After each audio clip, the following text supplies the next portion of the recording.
What keeps us healthy and happy as we go through life? If you were going to invest now in your future best self, where would you put your time and your energy? There was a recent survey of millennials asking them what their most important life goals were. And over 80% said that a major life goal for them was to get rich. And another 50% of those same young adults said that another major life goal was to become famous. And we're constantly told to lean into work, to push harder and achieve more. We're given the impression that these are the things that we need to go after in order to have a good life. Pictures of entire lives, of the choices that people make and how those choices work out for them, those pictures are almost impossible to get.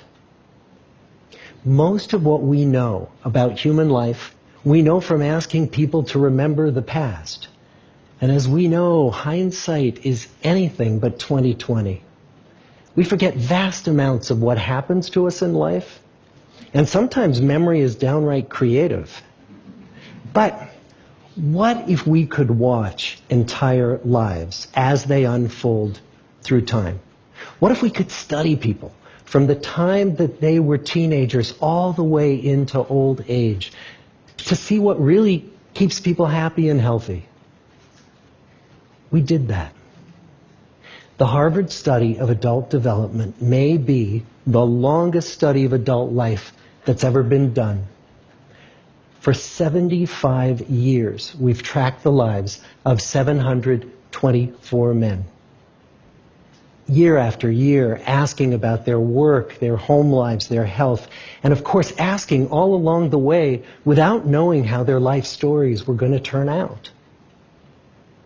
Studies like this are exceedingly rare. Almost all projects of this kind fall apart within a decade because too many people drop out of the study, or funding for the research dries up, or the researchers get distracted, or they die, and nobody moves the ball further down the field. But through a combination of luck and the persistence of several generations of researchers, this study has survived. About 60 of our original 724 men are still alive, still participating in the study, most of them in their 90s. And we are now beginning to study the more than 2,000 children of these men. And I'm the fourth director of the study. Since 1938, we've tracked the lives of two groups of men. The first group started in the study when they were sophomores at Harvard College. They all finished college during World War II, and then most went off to serve in the war. And the second group that we've followed was a group of boys from Boston's poorest neighborhoods. Boys who were chosen for the study specifically because they were from some of the most troubled and disadvantaged families in the Boston of the 1930s. Most lived in tenements, many without hot and cold running water. When they entered the study, all of these teenagers were interviewed, they were given medical exams. We went to their homes and we interviewed their parents. And then these teenagers grew up into adults who entered all walks of life. They became factory workers and lawyers and bricklayers and doctors, one president of the United States. Some developed alcoholism. A few developed schizophrenia. Some climbed the social ladder from the bottom all the way to the very top. And some made that journey in the opposite direction. The founders of this study would never in their wildest dreams have imagined that I would be standing here today, 75 years later, telling you that the study still continues. Every 2 years, our patient and dedicated research staff calls up our men and asks them if we can send them yet one more set of questions about their lives. Many of the inner city Boston men ask us, "Why do you keep wanting to study me? My life just isn't that interesting." The Harvard men never asked that question.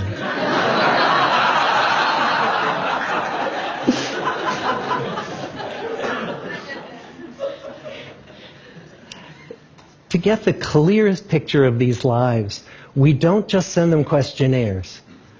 We interview them in their living rooms. We get their medical records from their doctors. We draw their blood. We scan their brains. We talk to their children. We videotape them talking with their wives about their deepest concerns. And when about a decade ago we finally asked the wives if they would join us as members of the study, many of the women said, "You know, it's about time." So what have we learned? What are the lessons that come from the tens of thousands of pages of information that we've generated on these lives? Well, the lessons aren't about wealth or fame or working harder and harder. The clearest message that we get from this 75-year study is this: good relationships keep us happier and healthier. Period. We've learned 3 big lessons about relationships. The first is that social connections are really good for us and that loneliness kills. It turns out that people who are more socially connected to family, to friends, to community are happier, they're physically healthier, and they live longer than people who are less well connected. And the experience of loneliness turns out to be toxic. People who are more isolated than they want to be from others find that they are less happy, their health declines earlier in midlife, their brain functioning declines sooner, and they live shorter lives than people who are not lonely. And the sad fact is that at any given time, more than 1 in 5 Americans will report that they're lonely. And we know that you can be lonely in a crowd and you can be lonely in a marriage. So the second big lesson that we learned is that it's not just the number of friends you have, and it's not whether or not you're in a committed relationship, but it's the quality of your close relationships that matters. It turns out that living in the midst of conflict is really bad for our health. High conflict marriages, for example, without much affection, turn out to be very bad for our health, perhaps worse than getting divorced. And living in the midst of good, warm relationships is protective. Once we had followed our men all the way into their 80s, we wanted to look back at them at midlife and to see if we could predict who was going to grow into a happy, healthy octogenarian and who wasn't. And when we gathered together everything we knew about them at age 50, it wasn't their middle-aged cholesterol levels that predicted how they were going to grow old. It was how satisfied they were in their relationships. The people who were the most satisfied in their relationships at age 50 were the healthiest at age 80.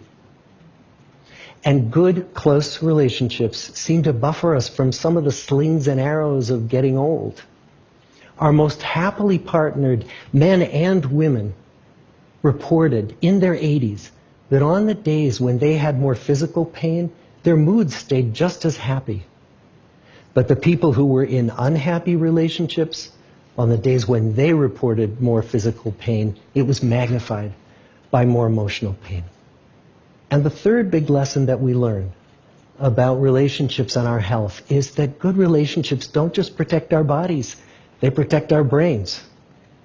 It turns out that being in a securely attached relationship to another person in your 80s is protective. That the people who are in relationships where they really feel they can count on the other person in times of need, those people's memories stay sharper longer.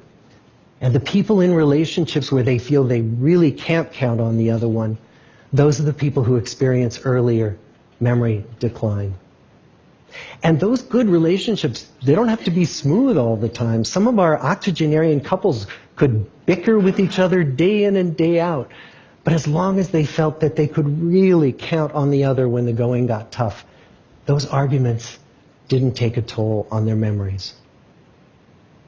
So, this message that good, close relationships are good for our health and well-being, this is wisdom that's as old as the hills. Why is this so hard to get and so easy to ignore? Well, we're human.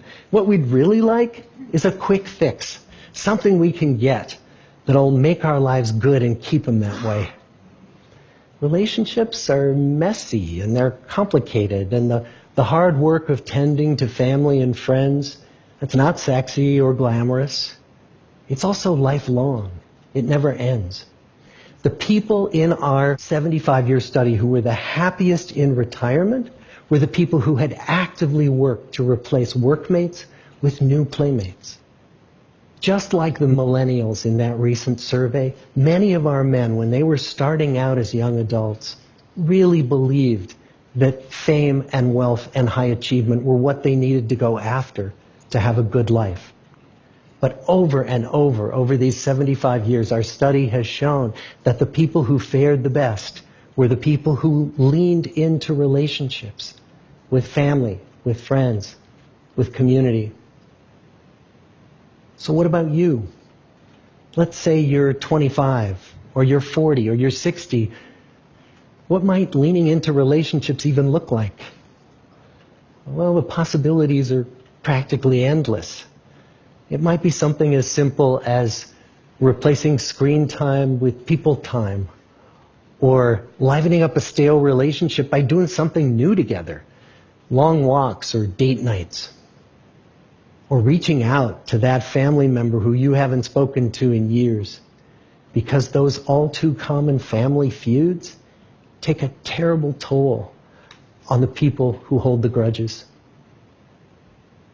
I'd like to close with a quote from Mark Twain. More than a century ago, he was looking back on his life, and he wrote this: "There isn't time.